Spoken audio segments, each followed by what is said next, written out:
누가복음 5장 17절 26절까지 17절 하반절이죠. 병을 고치는 주의 능력이 예수와 함께 하더라. 아멘. 주님의 능력, 병을 고치는 주의 능력이 예수와 함께 하더라. 이 주는 하나님이십니다. 하나님 아버지의 능력이 예수와 함께 하더라. 이 능력은 디나미스입니다. 능력, 초자연적인 능력, 강력한 놀라운 능력, 창조적인 능력, 곧 하나님만이 갖고 계시는 초자연적인 그 능력을 얘기해요. 하나님 아버지가 갖고 계시는 그 초자연적인 능력, 그 능력이 예수와 함께 하더라. 예수와 함께, 예수를 통하여, 예수님 안에서, 예수님으로 말미암아 그 시간, 그 공간에 바로 함께 하더라. 예수님이 하나님 나라를 가르치실 때, 하나님 나라를 가르치실 때, 하나님에 대하여, 하나님 나라에 대하여 가르치실 때, 그때 하나님이 갖고 계시는 그 초자연적인 그 능력이 예수님과 함께 하더라. 할렐루야. 이것은 우리가 하나님의 나라, 하나님, 그리고 하나님에 대하여 우리가 가르칠 적에 예수님에게 나타났던 그 능력이 동일하게 지금도 나타나는 줄을 믿으시기 바랍니다. 예수님 혼자서 당신이 일하신 적이 없어요. 예수님 혼자서 어떤 일도 예수님은 혼자서 하신 적이 없어요. 모든 일은 하나님 아버지로부터 보여주시고 들려주시고 가르쳐 주신 것을 예수님이 하셨어요. 그렇기 때문에 여기에 나타난 이 능력은 바로 하나님 아버지의 능력이에요. 천지를 창조할 뿐만이 아니라 우주 만물을 창조하는 능력, 다스리는 능력, 통치하는 능력, 그 능력이 예수님과 함께, 예수님을 통하여, 예수님 안에서 흘러나오더라. 가르치실 때, 천국복음을 가르치실 때, 천국복음이 지금 증거되어지는 이 시간, 이 공간에도 하나님의 능력이 이곳에 흘러가는 줄을 믿으시기 바랍니다. 그것을 우리가 믿지 않는다면 우리는 이 자리에 있는 의미를 우리가 가질 필요가 없어요. 하나님의 나라 천국복음이 증거되어지는 곳에서는 분명 예수님에게 하나님의 그 아버지의 능력이 예수님을 통하여 나타났던 것처럼 동일하게 나타나는 겁니다. 창세기 1장에 가보면요, 대초에 하나님이 천지를 창조하시니라. 땅이 온돌하고 공허하며 흑암이 깊음에 있고 하나님의 영은 수면 위에 운행하시니라. 하나님이 이르시되 빛이 있으라 하시니 빛이 있었고, 하나님이 이르시되 빛이 있으라 하시니 빛이 있었고, 이곳에 성부 하나님, 성자 예수님, 성령 하나님이 다 계십니다. 하나님은 본시 말씀이세요.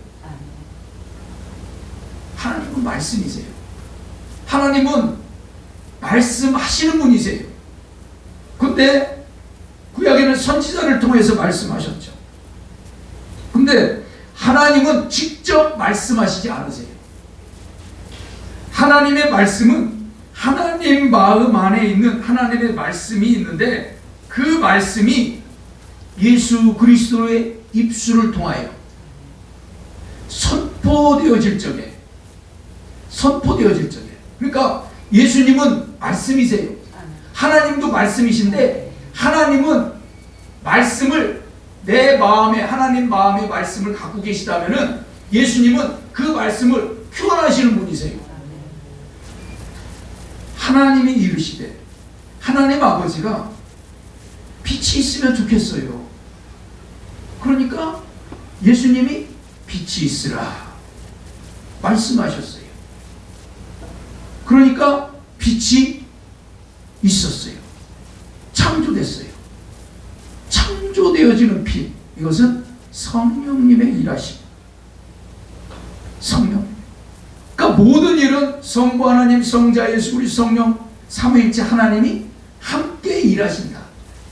언제나 함께 일하신다. 따로 떨어질 수 있는 분이 아니다. 세 분. 이걸 함께.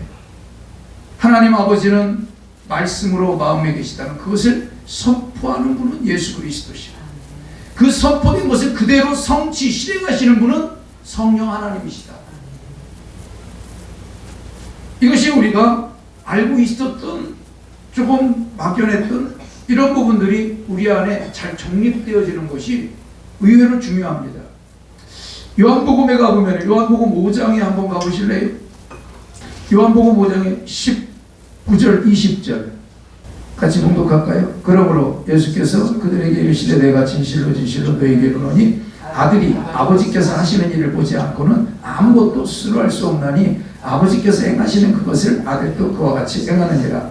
아버지께서 아들을 사랑하사 자기에게 행하시는 것을 다 아들에게 보이시고 또 그보다 더 큰 일을 보이사 너희로 놀랍게 여기게 하시리라. 아멘. 하나님 아버지가 보이신다는 것은 그 어떤 것을, 빛이 나타나는 것을 보여주시는 것이 아니라 이미 영에서 영으로 빛을 만들 것을, 그 형상들을 보여주시는 거예요. 예수님에게. 그래서 24절 거기 가보면은 내가 진실로 진실로 너에게로 내 말을 듣고 나 보내신 이를 믿는 자는 영생으로 듣고 심판에 이르 자를 사망에서 생명으로 옮겨내라. 진실로 진실로 너에게로니 죽은 자들이 하나님의 아들의 음성을 들을 때가 오니 곧 이때라. 듣는 자는 살아나리라. 아버지께서 자기 속에 생명이 있음같이 아들에게도 생명을 주어 그 속에 있게 하셨고, 아버지 안에 있는 그 생명, 그 생명을 아들에게도 그 생명을 주셨다는 거죠. 그 모든 공급은 아버지께로부터 오는 거예요. 모든 창조는 아버지께로부터 오는 거예요. 모든 역사는 아버지께로부터 오는 거예요. 누구를 통해서? 예수 그리스도를 통해서. 예수 그리스도의 선포, 말씀, 이걸 통해서. 그걸 통해서 성령은 그 역사를 이루어 가시는, 실행하시는, 그 하나님의 그 모든 능력을 그대로 실행하시는 분, 그분이 성령 하나님이시다. 그 능력이 지금 예수님이 계신 바로 이곳에 그대로 하나님의 능력이 나타나고 있는 거예요. 18절에서 19절에 가보면은 누가복음이죠. 본문. 한 중풍병자를 사람들이 침상에 메고 와서 예수 앞에 들여놓고자 하였으나 무리 때문에 메고 들어갈 길을 얻지 못한지라. 지붕에 올라가 기와를 벗기고 병자를 침상째 무리 가운데로 예수 앞에 달아 내리니. 아멘. 예수님의 집이었던 것으로 다른 성경에는 나오죠. 소문을 듣고 갔는데 꽉 찬 거예요. 이곳처럼 지금 여기처럼 꽉 찬 거예요. 두를 자리가 없을 정도로 꽉 찬 거죠. 발을 디뎌놓을 곳이 없는 거예요. 그런데 보니까 이들이 지붕에 올라가서 기와를 벗기고 병자를 침상째 무리 가운데로 예수 앞에 달아 내리는 것을 우리가 볼 수가 있습니다. 분명 4명이 메고 왔어요. 환자까지 5명이. 은혜를 받으려고, 성령을 받으려고, 문제를 해결받으려고 아주 중요한 그런 문제들을 가지고 왔는데 들어갈 길이 없는 거죠.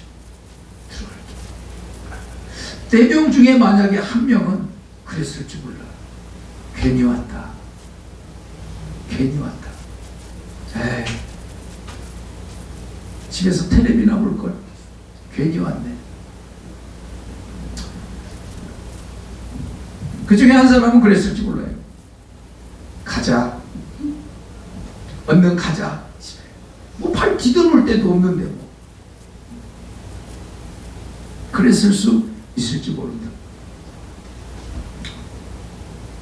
또 그 중에 한 사람은 그랬을 수 있을 것 같아요. 야, 옆 밖에서라도 밖에서라도 꼽을 쳐서 그냥 보자, 은혜 받자, 이렇게 그 중에 한 사람 그랬을 수 있을지.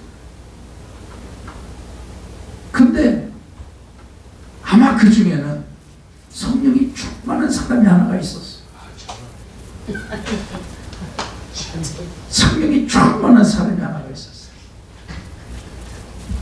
야, 여기까지 왔는데, 이렇게 힘들게 왔는데, 우리 저 지붕 뚫자.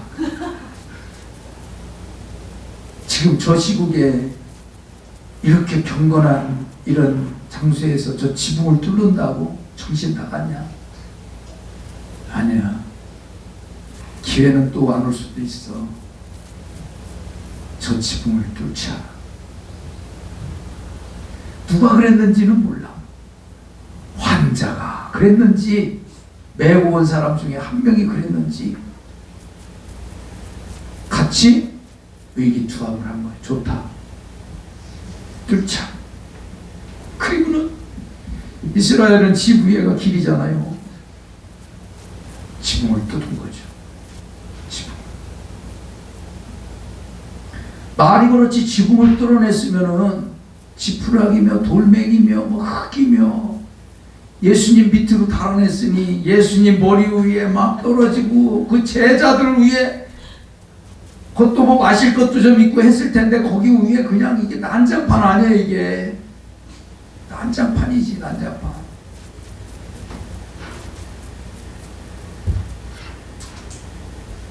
성령 충만한 사람, 진짜 하나님이 기뻐하는 자,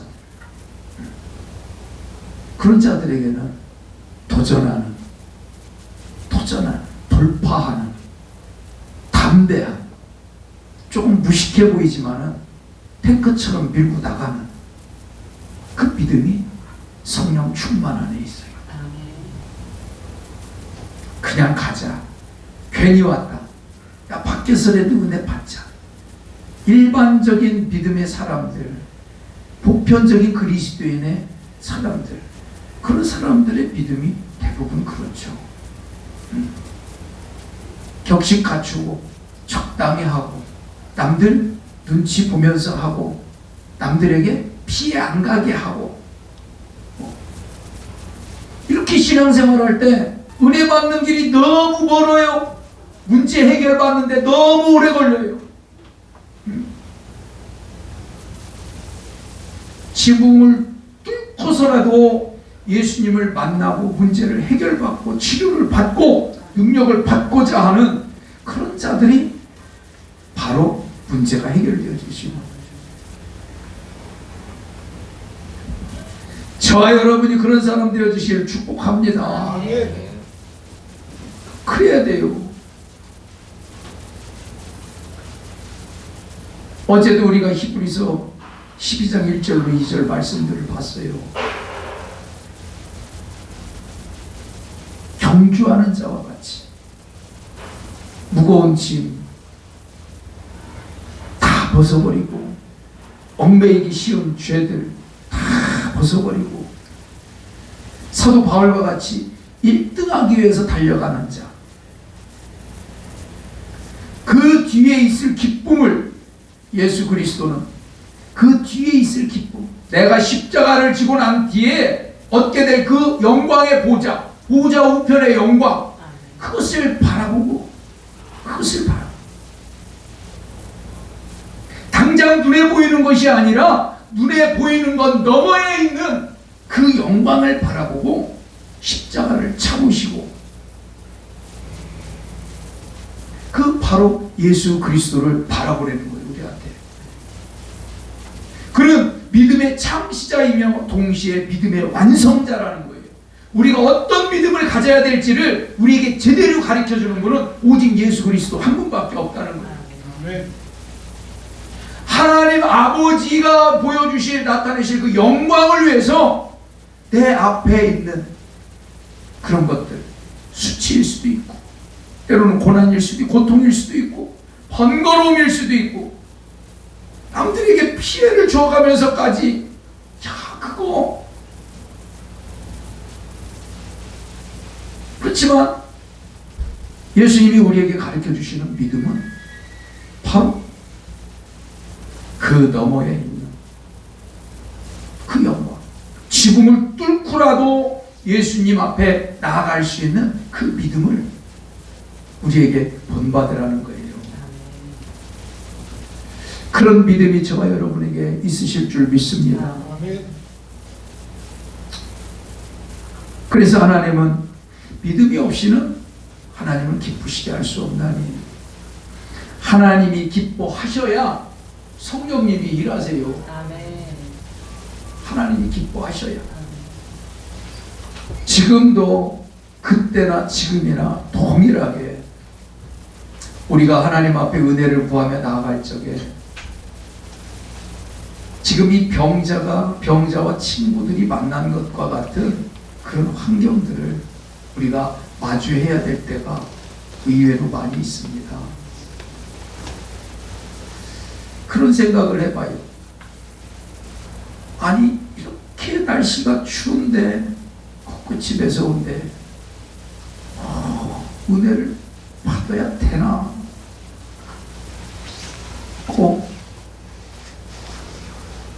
이런 생각들을 우리가 하게 되어지잖아요. 우리가 그 먼 데까지 우리가 꼭 가야 되나? 그런 생각을 우리는 하게 되거든요. 근데 예수님은 무엇을 보시느냐? 우리의 믿음을 달아보세요. 믿음을 달아보거든요. 여기서 보면 예수께서 그들의 믿음을 보시고 이럴 때 믿음을 확인하시고 믿음을 달아보시고 믿음을 확인을 한다는, 확인을. 얘가 진짜 믿음인지 대충 믿음인지 가짜 믿음인지 형식적인 믿음인지 달아본다는. 하나님은 우리들의 심령의 그 믿음을 다 아시니까 그 믿음을 다 확인해 보시고 그리고 이르시되 이 사람아 네 죄사함을 받았느니라. 죄사함을 받았다. 분명 이 사람은 지금 중풍병을 치료받으러 온 거잖아요. 근데 예수님은 뭐라고 말씀하시느냐? 네가 죄사함을 받았느니라. 죄사함을 받았다.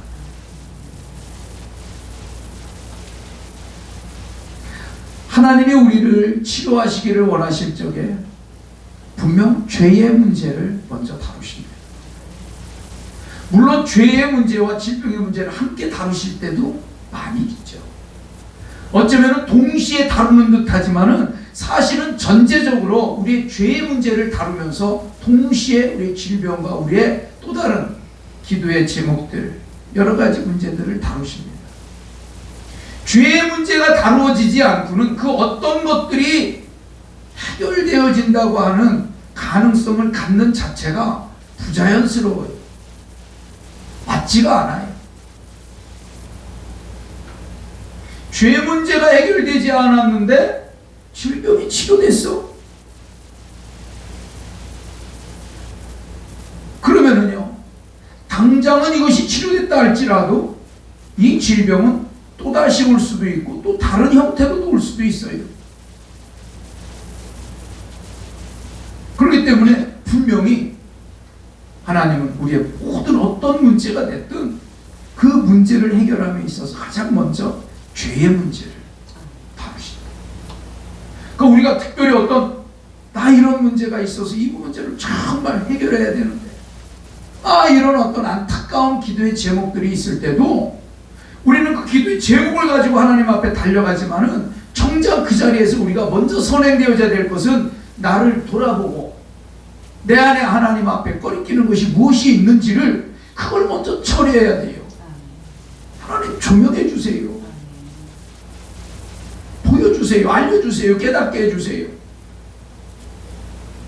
왜? 죄가 우리와 하나님의 사이를 가로막기 때문에.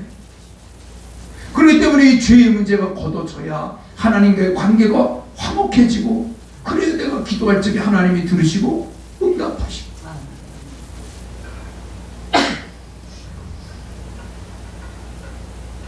그래서 물론 죄의 문제를 해결하지 않고 질병의 문제를 해결하는 경우들을 제법 봤어요. 하나님은 그렇게도 하시더라고요.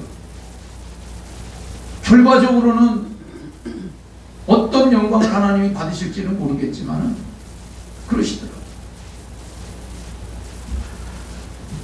예전에 술을 하도 먹어가지고 간경화가 너무 심해서 그냥 완전히 몸이 송장이 됐던 분이 있어요.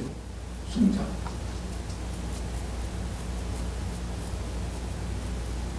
한 분이 하도 교회에 와서 울으시길래 왜 그러냐니까 남편이 죽게 돼서 중환자실에 있는데 못 산다고, 살 수가 없다고. 이틀째 새벽에 오시길래 내가 그 이틀째째 제가 물어봤고, 그 어디 병원에? 보건병원 중환자실. 그래, 한번 가죠. 처음 오신 분이고 가보죠. 갔더니 사람들이 잔뜩 이렇게 중환자실에 누워 있는데 딱 보니까 제일 먼저 죽게 생긴 거 있잖아요. 죽어도 제일 먼저 죽겠다. 몸이 다 새카매가지고 뚱뚱 다 벗지. 눈은 완전히 뒤집어져 있지. 숨도 호흡기로만 하고 쓰고 있지. 그래서 그 주치의를 만났더니 10%도 사는 가능이 없습니다. 10%. 살아도 정상적으로는 살 수가 없습니다. 술을 얼마나 먹었는지 평생. 그래도 그 안 사람이 얼마나 슬퍼하는지. 그래서 하나님 고치실 수 있으니까, 하나님은 전능하신 분이시니까 같이 기도합시다. 그래서 제가 날마다 중환자실 30분 면회잖아요. 날마다 갔어요. 안 씻고 이제 그 사람 이제 하고 나오면 내가 가서 기도하고, 그러면서 우리 몇 안 되는 성도님들이 같이 기도했죠. 저분이 눈 뜨기 위해서 기도합시다. 눈 뜨게 하기 위해서. 눈을 못 뜨니까. 그런데 기도하면서 눈을 뜨더라. 그래서 기도했던 것이 무엇이냐? 하나님 30일 안에 걸어 나오게 해주세요. 30일 안에. 그가 정확히 30일 안에 걸어서 나왔어요. 최종 진단받고 건강해져서 나왔어요. 주치의를 내가 2번 만났는데 주치의는 소용없대요. 다 검사. 그리고 와서 감사하다고 귤박스도 사오고 이렇게 하고 가족들이 같이 나오고 그랬는데 결국은 그의 근본적인 죄의 문제들을 해결할 수 있는 방법이 없었어요. 그냥 일 다니다가 주일날만 이렇게 왔다가 가고 왔다가 가고. 결국은 그가 살았는데 2년인가 있다가 도로 죽었어요. 도로. 몇 달 교회 나오다가 안 나왔거든요. 감사하다고. 하나님이 살려주셨다고. 예수도 안 믿던 사람인데. 그 외에도 몇몇 분들이 있어요. 그러니까 죄의 문제가 해결되지 않은 사람, 할 수가 없잖아요.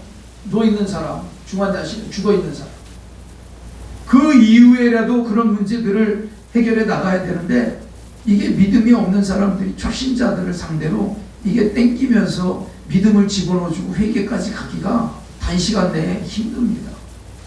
그러니까 결국은 죄가 그대로 산재되어져 있는 상태에서 다시 그가 질병 가운데 들어가고 결국은 사망하는 이런 일들이 있어요. 그래서 가장 이상적인 것은 바로 예수님이 보여주시는 것과 같이 먼저 죄의 문제를 사해 주시는, 죄의 문제를 다루시는 그것을 볼 수가 있는데, 그 죄의 문제를 어떻게 사하셨느냐? 믿음을 보시고, 그의 믿음을 보시고, 예수 그리스도가 우리의 죄를 사하러 이 땅에 오신 하나님의 아들이시라고 하는 그 믿음, 나의 죄가 태로부터 지금까지, 아니 앞으로의 모든 죄까지도 예수 그리스도만이 우리의 모든 죄를 사하신다고 하는 그 믿음, 그 믿음으로 우리는 깨끗하게 나음을 얻게 되어지는 거죠. 근데 사실은 그 믿음을 갖는 것도요, 쉽지 않아요. 쉽지 않아요. 신앙생활을 날마다 열심히 하면서도 정죄감에 빠져 있는 사람들이 의외로 많아요.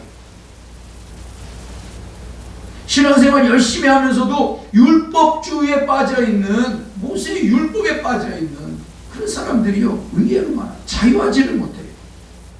그만큼 어두움에 묶여있는, 신앙생활을 열심히 하는데도 영적으로 묶여있는 사람 의외로 많아요.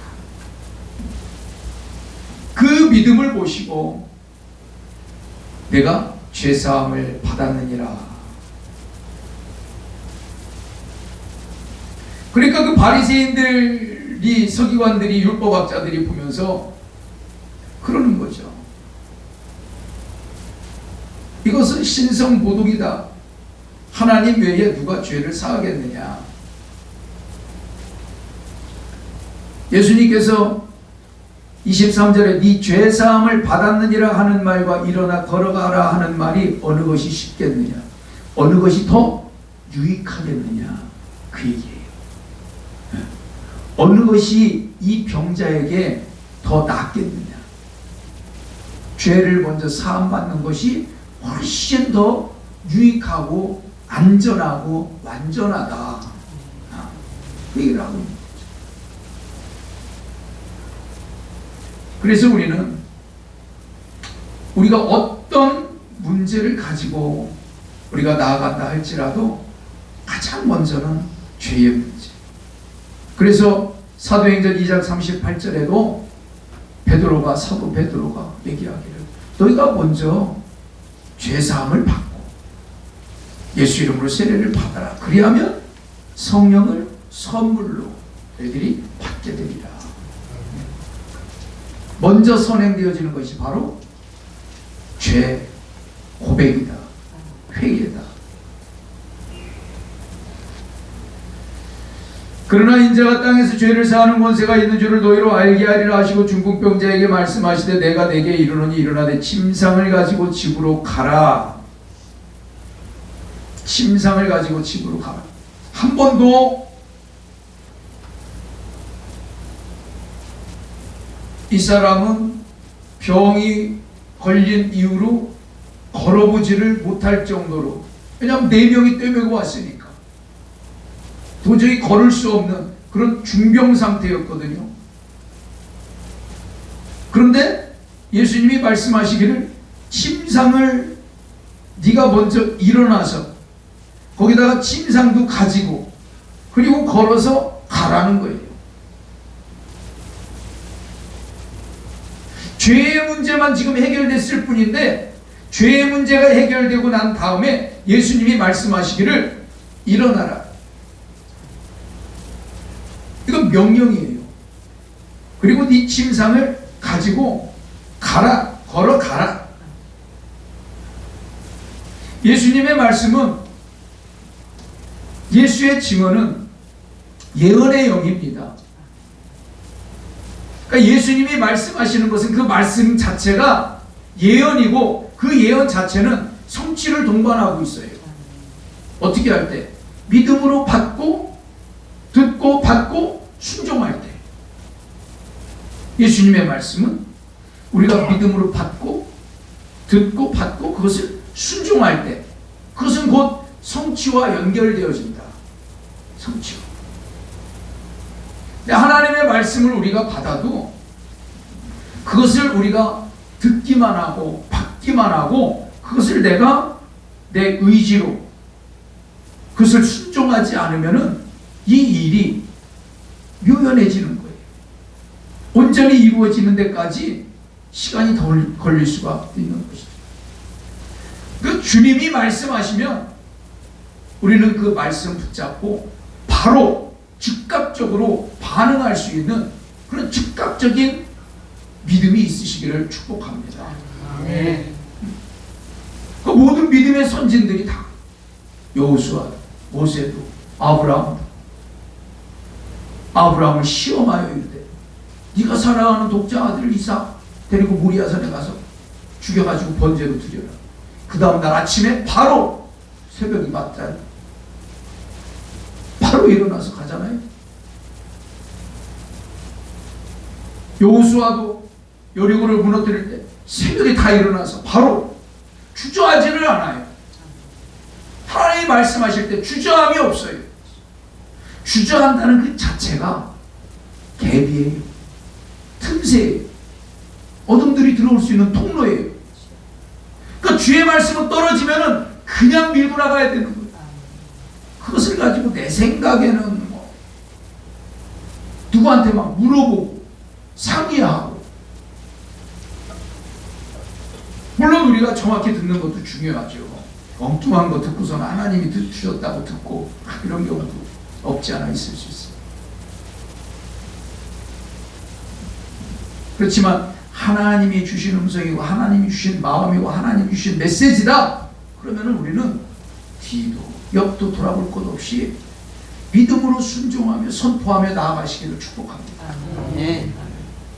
그게 바로 믿음이고 그것이 바로 축복이에요. 사실 하나님은 늘 우리에게 말씀하시는 하나님이시거든요. 지금도 말씀하고 계세요. 지금 이 시간에도 우리에게 다 말씀하고 계시거든요. 그 말씀을 들으면서 내가 부딪히는 것들이 있고 내 안에 결단되어지는 것들이 있고 그런 것들이 있다면 우리는 뒤로 미루면 안 돼요. 주저하면 안 돼요. 그럴 적에 성령께서 더 활발하게 하나님의 일들을 이루어 나가시는 그런 역사가 우리의 삶 속에 나타나게 된다는 것을 믿으시기를 바랍니다. 그래서 우리가 여기에서도 이제 우리가 말씀이 선포되어지고 또 기도하고 기도받고 이렇게 되잖아요. 그럴 때도 마찬가지. 먼저는 우리가 말씀을 받을 때 또는 기도를 받을 때 우리가 반응해야 됩니다. 반응. 그 기도에 그 말씀에 반응할 수 있어야 돼요. 믿음으로 반응할 수 있어야 돼요. 이것이 이제 어떤 사람들한테는 조금 힘들 수도 있어요. 힘들다는 게 왜 그러냐면은 믿음의 분량 때문에 그래요. 믿음의 분량 때문에. 믿음은 바라는 것들의 실상이거든요. 믿음은 보이지 않는 것들의 나타남이에요. 보이지 않는 것들이 그냥 증거로 드러나는 거거든요. 이 믿음. 그래서 이 믿음은 우리가 3차원적인 것을 넘어서 4차원, 5차원, 6차원으로 넘어가는 영적 단계에 들어가는 것이 바로 믿음이에요. 그래서 우리가 말씀이 내 안에 들려질 적에 우리는 이것을 믿음으로 받아들여야 되고, 내가 기도를 받을 때나 기도할 때도 우리는 모든 것을 믿음으로 해야 됩니다. 믿음. 그럴 적에 우리 안에서 하나님의 역사가, 성령의 역사가 나타나요. 성령의 역사. 그래서 우리가 기도를 드리고 기도를 받고 이럴 때인데, 그때 바로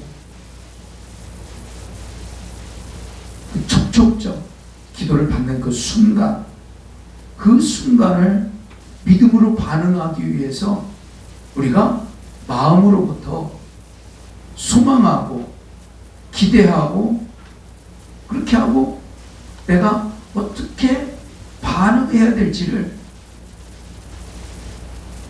우리 나름대로 마음에 갖고 있어요. 그래서 우리의 믿음 생활이라고 하는 것은 처음부터 끝까지 다 믿음과 관련되어진 것인데, 이 믿음은 도대체가 보이지가 않잖아요. 바울도 그러잖아요. 우리는 보이는 것으로 하지 않는다. 우리는 보이지 않는 것으로 한다. 보이지 않는 것으로. 보이지 않는 것을 통해서 보이는 것을 다스리고 통치하는 능력을 우리가 갖게 되어지는 것이거든요.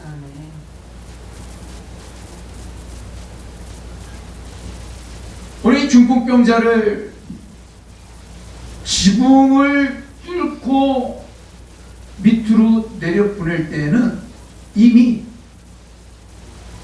이들에게는 무엇이 있었느냐? 저거를 뚫고 내려 보내면은 이 병자는 산다. 이게 있었거든요. 산다. 예수님 앞에 가면은 그는 치료되어진다고 하는 그런 믿음과 확신 하나 가지고 지붕을 뚫었어요. 그 번거로운 일을 했고 대담하게 담대하게 그 일을 했어요. 그런 어떤 우리의 믿음의 행보, 믿음은 결국은 보이지 않는 것이라고 그러지만은 결국 믿음은 보여지거든요. 결국은 우리의 믿음은 결국 다 보여져요. 그런 믿음을 우리가 보일 적에 바로 그때 우리 안에서 우리의 삶 속에서 성령의 역사는 나타난다. 한 번도 일어나 본 적이 없는 그에게 일어나라. 그가 그 말을 믿음으로 받고 일어섰단 말이죠. 어떻게 일어서야 되는지도 잊어버렸던 그가 있는 힘을 다해서 일어섰단 말이죠. 이것이 기적이죠. 내가 한 번도 해보지 않았던 그 일들을 주님이 말씀하시는 그 순간에 내가 믿음으로 반응하면서 순종할 적에 바로 기적이 나타납니다. 자기가 평생 들것에 들려있던 그것을 자기가 다 어깨에다가 짊어매고 늘 부러워했던 걷는 사람들의 모습을 봤던 그가 이제는 그것을 걸어서 가면서 하나님을 찬양하고 영광을 올려드립니다. 이것이 저와 여러분의 모습이 되어져야 돼요. 엄마가 아플 때도 그랬지만 엄마가 아플 때도 낫게만 할 수 있다면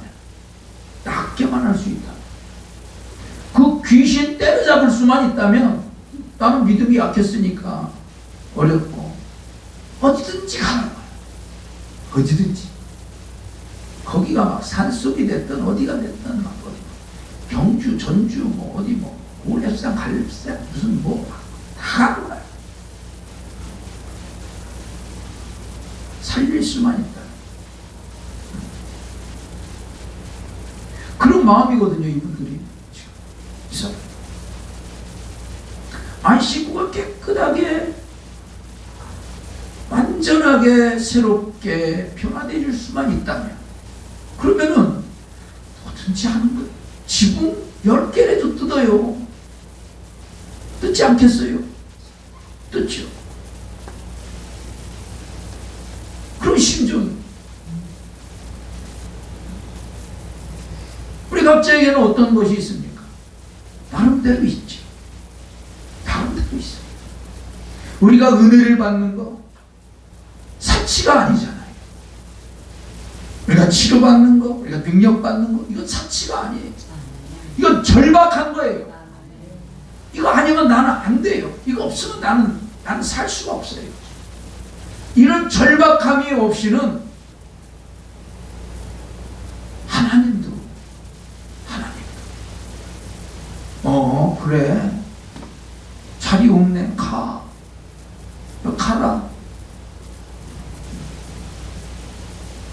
하나님도 별 관심 가질 게 없죠. 우리에게 하나님이 각자에게 주신 그 절박함이 은혜인 줄을 믿으시기 바랍니다. 그게 은혜예요. 사실은 절박한데도 불구하면서도 예수님 거기 와 계시대. 그래 나도 갔으면 좋겠는데. 어림도 없죠. 평생 그렇게 살아야 돼요. 평생.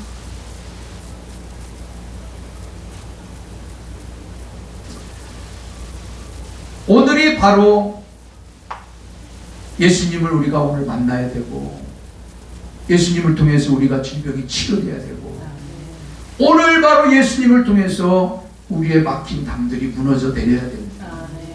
그런 절박함, 그 지붕을 내가 뚫겠다고 하는 그런 결단, 그런 것들이 있어야 됩니다.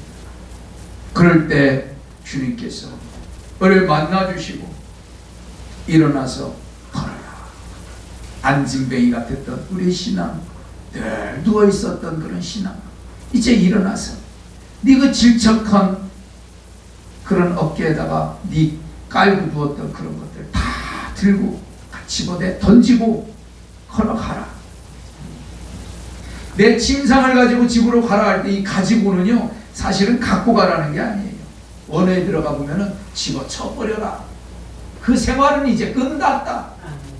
옛 것은 지나갔다. 이제 그거 집어쳐버려라. 이제 그 얘기거든. 우리가 하나님의 은혜의 자리, 은혜의 시간들을 우리가 사모할 때는 옛 것들을 다 내려놓고 우리의 새 마음, 새 믿음 가지고 주님 앞에 우리가 달려나갈 수 있기를 예수님의 이름으로 축복합니다. 우리 병자가 만났다. 이 놀라운 일들이 우리의 삶 속에, 저와 여러분의 삶 속에 그대로 재현되어질 수 있기를 예수님의 이름으로 축복합니다. 그래서 예수님이 갖고 계셨던 그 능력, 이 능력을 저와 여러분도 다 가지시길 축복합니다. 우리의 문제들만, 질병들만 해결될 뿐만이 아니라 그 능력이 우리들에게 부어지시기를 축복합니다. 예수님께서 제자들에게 이 모든 것들을 보여주신 이유는 바로 그거거든요. 니들 이거 해야 되는 거야. 병자들 치료해야 되는 거야. 이렇게. 그래서 마태복음 28장 18절로 20절에 대의 임명을 우리에게 주시는 거예요. 대의 임명. 하늘과 땅의 권세 나한테 다 줬지 않냐. 이거 이제 내가 너에게 주는 거야. 하나님 아버지가 나한테 줬던 건데 이제는 내가 너희들에게 준다. 성령을 받고 능력을 받아서 이와 같은 일들 너희들도 해야 돼.